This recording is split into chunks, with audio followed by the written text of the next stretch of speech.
कमर दर्द एक ऐसी समस्या है जो हमारे जीवन में अचानक आ जाती है और हमारी दिनचर्या को पूरी तरह बदल देती है। क्या आप जानते हैं कि 80% वयस्क अपने जीवन काल में कभी ना कभी गंभीर कमर दर्द का अनुभव करते हैं? यह आंकड़ा चौंकाने वाला है, लेकिन यह हमारे आधुनिक जीवन शैली की सच्चाई को दर्शाता है। कमर दर्द केवल एक साधारण दर्द नहीं है, ये अक्सर मांसपेशियों में ऐंठन के साथ आता है और दर्द सुन्नता या झुंझुनी का एहसास नितंबों या निचले अंगों तक फैल सकता है। आज के समय में जब हम घंटों कंप्यूटर के सामने बैठते हैं, गलत तरीके से सामान उठाते हैं और शारीरिक गतिविधियों की कमी रखते हैं, तो कमर दर्द एक आम समस्या बन गई है। लेकिन अच्छी खबर यह है कि सही जानकारी और उचित देखभाल से इस समस्या को न केवल ठीक किया जा सकता है, बल्कि भविष्य में इससे बचा भी जा सकता है। में हम कमर दर्द के कारणों को समझेंगे, इसके इलाज के तरीकों को जानेंगे और सबसे महत्वपूर्ण बात ये, इससे बचाव के उपायों और बुनियादी व्यायामों को सीखेंगे जो आपकी कमर को मजबूत और स्वस्थ रखेंगे। कमर दर्द के मुख्य कारणों को समझना बेहद जरूरी है, क्योंकि जब हम कारण जानते हैं तो समाधान भी आसान हो जाता है। सबसे आम कारण है मांसपेशियों में खिंचाव या स्ट्रेन। यह तब होता है जब हम अचानक से भारी सामान उठाते हैं, गलत तरीके से झुकते हैं या कोई ऐसी गतिविधि करते हैं जिसके लिए हमारी मांसपेशियां तैयार नहीं है। दूसरा मुख्य कारण है लिगामेंट स्प्रेन, जो तब होता है जब कमर के जोड़ों को सहारा देने वाले टिश्यूज में चोट लगती है। गलत पोस्चर भी एक बड़ा कारण है। जब हम लंबे समय तक गलत तरीके से बैठते हैं या खड़े होते हैं तो हमारी रीढ़ की हड्डी पर अनावश्यक दबाव पड़ता है। उम्र के साथ होने वाले बदलाव भी कमर दर्द का कारण बनते हैं। कुछ मांसपेशियां कमजोर हो जाती हैं और कुछ में अकड़न आ जाती है, जो दर्द का कारण बनती है। डिस्क की समस्याएं जैसे बल्जिंग या हर्निएशन भी कमर दर्द के गंभीर कारण हो सकते हैं। जब कमर दर्द शुरू होता है तो तुरंत सही इलाज शुरू करना बेहद महत्वपूर्ण है। सबसे पहले उन गतिविधियों से आराम करें जो दर्द बढ़ाती हैं।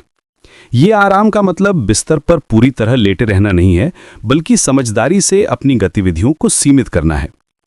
बर्फ का इस्तेमाल बेहद प्रभावी है। कमर पर 15 मिनट के लिए हर 1 से 2 घंटे में बर्फ लगाना फायदेमंद होता है। यह सूजन कम करता है और दर्द में राहत देता है। यहां एक महत्वपूर्ण बात याद रखें, चोट के पहले 48 घंटों तक गर्मी का इस्तेमाल ना करें। गर्मी सूजन बढ़ा सकती है और स्थिति को और खराब कर सकती है। NSAIDs यानी non steroidal anti inflammatory drugs भी दर्द और सूजन कम करने में मदद कर सकती हैं, लेकिन इन्हें डॉक्टर की सलाह से ही लें। जल्दी शुरू की गई हल्की एक्सरसाइज, मोबिलिटी और स्ट्रेचिंग के लिए कमर दर्द की गंभीरता, अवधि और दोबारा होने की संभावना को कम करने में मदद कर सकती है। यह बात बेहद महत्वपूर्ण है, क्योंकि कई लोग सोचते हैं कि दर्द में बिल्कुल हिलना डुलना नहीं चाहिए, लेकिन सच्चाई यह है कि सही तरीके से की गई जेंटल मूवमेंट्स रिकवरी में तेजी लाती हैं। कमर दर्द की रोकथाम अत्यंत महत्वपूर्ण है, क्योंकि यह समस्या एक से अधिक बार हो सकती है। रोकथाम का सबसे प्रभावी तरीका है हिप, एब्डोमिनल और बैक मसल्स को मजबूत बनाना। ये मांसपेशियां हमारी रीढ़ की हड्डी को नेचुरल सपोर्ट प्रदान करती हैं। जब ये मांसपेशियां मजबूत होती हैं तो रीढ़ की हड्डी पर कम दबाव पड़ता है। पोस्चर, पोस्चर, पोस्चर, ये मंत्र हमेशा याद रखें। लक्ष्य है न्यूट्रल स्पाइन बनाए रखना, ना तो झुकी हुई और ना ही अधिक मुड़ी हुई। सही पोस्चर का मतलब है कि आपकी रीढ़ की हड्डी अपनी नेचुरल कर्व्स में रहे। बैठते समय पीठ सीधी रखें, कंधे रिलैक्स्ड रखें और पैर जमीन पर फ्लैट रखें। खड़े होते समय वजन दोनों पैरों पर बराबर रखें। सामान उठाने की सही टेक्निक भी बेहद जरूरी है। हमेशा घुटनों को मोड़कर उठाएं, कमर को नहीं। सामान को शरीर के करीब रखें और अचानक से ट्विस्ट ना करें। यदि आपको डायरेक्शन बदलना है तो पहले पैरों को घुमाएं, फिर पूरे शरीर को। अब आते हैं उन बुनियादी व्यायामों पर जो कमर दर्द के लिए बेहद प्रभावी हैं। पहला एक्सरसाइज है हैमस्ट्रिंग स्ट्रेच। पीठ के बल लेटें, एक पैर को सीधा रखें और दूसरे पैर को चेस्ट की तरफ लाएं। पैर को सीधा रखते हुए 1 मिनट तक होल्ड करें। यह एक्सरसाइज हैमस्ट्रिंग मसल्स को स्ट्रेच करता है, जो कमर पर दबाव कम करता है। Single knee to chest exercise भी बहुत फायदेमंद है। पीठ के बल लेटकर एक घुटने को चेस्ट तक लाएं और दोनों हाथों से पकड़ें। 1 मिनट तक होल्ड करें, फिर दूसरे पैर के साथ रिपीट करें। यह लोअर बैक मसल्स को जेंटल स्ट्रेच देता है। Pelvic tilt exercise core muscles को स्ट्रेंथन करता है। पीठ के बल लेटकर घुटनों को मोड़ें, अपनी लोअर बैक को फ्लोर पर प्रेस करें और पेल्विस को स्लाइटली टिल्ट करें। यह पोजीशन कुछ सेकंड होल्ड करें, फिर रिलैक्स करें। Cat and camel exercise spine की फ्लेक्सिबिलिटी बढ़ाता है। हाथों और घुटनों के बल आएं, पहले बैक को आर्च करें, जैसे कैमल की तरह, फिर बैक को राउंड करें जैसे कैट की तरह।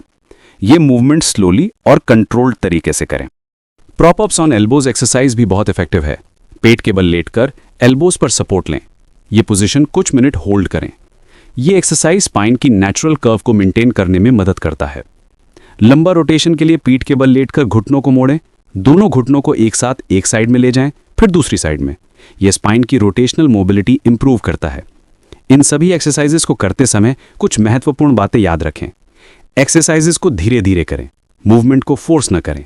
आपको हल्का स्ट्रेच फील होना चाहिए, लेकिन पेन में मूव न करें। एक्सरसाइज के दौरान सांस लेना न भूलें। यदि कोई एक्सरसाइज आपका दर्द बढ़ाती है तो उसे तुरंत बंद कर दें। आपके सिम्टम्स एक्सरसाइजेस करने के कारण तेज नहीं होने चाहिए। इन एक्सरसाइजेस को दिन में 2 से 3 बार करना चाहिए। कंसिस्टेंसी बेहद जरूरी है। रेगुलर प्रैक्टिस से ही आपको लॉन्ग टर्म बेनिफिट्स मिलेंगे। शुरुआत में कम रेपिटेशन से करें और धीरे धीरे बढ़ाएं। ये जानना भी उतना ही महत्वपूर्ण है कि कब मेडिकल हेल्प लेनी चाहिए। यदि आपका दर्द 1 हफ्ते से अधिक समय तक बना रहता है तो डॉक्टर से मिलें। बिना कारण बुखार या वजन कम होना, कमर या रीढ़ की हड्डी में लालिमा या सूजन, दर्द, सुन्नता या झुनझुनी जो पैर में घुटने के नीचे तक जाती है, ये सभी सीरियस साइन हैं। पैर में कमजोरी, बाउल या ब्लैडर की समस्याएं या किसी गंभीर चोट के कारण कमर दर्द होना, इन सभी स्थितियों में तुरंत मेडिकल अटेंशन लें। यदि आपके सिम्टम 2 से 4 हफ्ते में ठीक नहीं होते तो अपने क्लिनिशियन से संपर्क करें। याद रखें, अधिकांश कमर दर्द की समस्याएं स्ट्रेंथनिंग और स्ट्रेचिंग प्रोग्राम से अच्छी तरह ठीक हो जाती हैं और शायद ही कभी सर्जरी की जरूरत पड़ती है। ये बात आशा और उम्मीद देती है कि सही अप्रोच से आप अपनी कमर को स्वस्थ रख सकते हैं। कमर दर्द से निपटना एक जर्नी है, एक डेस्टिनेशन नहीं। इसमें पेशेंस, कंसिस्टेंसी और सही नॉलेज की जरूरत होती है। आज आपने जो जानकारी प्राप्त की है वो आपको इस जर्नी में मदद करेगी। अपनी बॉडी को सुने, अपनी लिमिटेशंस को समझें और धीरे धीरे प्रोग्रेस करें। एक मजबूत, दर्द मुक्त कमर का सपना पूरी तरह अचीवेबल है। बस सही स्टेप्स फॉलो करने की जरूरत है।